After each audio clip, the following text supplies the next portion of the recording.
iPhone 16 Pro Max មកគ្រាប់នេះថ្មវាល្អអត់ចាញ់17 Pro Max ទេមូលហេតុដែលខ្ញុំនិយាយបែបហ្នឹងគឺដោយសារតែ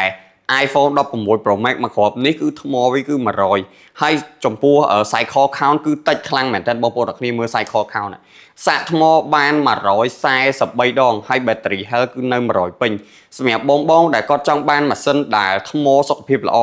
អានេះគឺកប់ហ្មង 100% ហើយប្រើតិចមែនតើម៉ាស៊ីននេះតួវ៉ាន់ជំវិញខ្នងក្រោយអីគឺនៅស្អាតណាហើយចំពោះកញ្ចក់នេះវាស្នាមតសៃសក់តិចមែនតើថើមែនតើនេះនៅផ្នែកខាងលើខ្ញុំពិបាកថតទៀតដាក់កាមេរ៉ាឡើងគៀកប៉ុណ្ណឹងឲ្យថតអត់បានអញ្ចឹងដូចបញ្ជាក់នៅក្នុងវីដេអូហ្នឹងអញ្ចឹងតួវ៉ាន់ជំវិញអីគឺស្អាតទាំងអស់តសៃសក់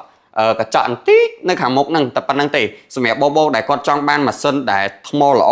អានេះកប់សេរីហ្មងហើយខ្ញុំបញ្ជាក់អានេះគឺប្រភេទពួក USA version តម្លៃល្អមែនតើសម្រាប់បងប្អូនអ្នកគ្នាដែលគាត់មាន budget មកសមរម្យសម្រាប់ iPhone 17 Pro Max នេះ Advance ស្អាតសំណុំណែនប្រវត្តិរបស់វាគឺធានាថាល្អគ្រប់ផ្នែកទាំងអស់អត់មានកន្លែងណាដែលធ្លាប់ជួសជុលឬក៏មានបញ្ហាមិនប្រក្រតីទេសម្រាប់បងដែលគាត់ចង់បានម៉ាស៊ីន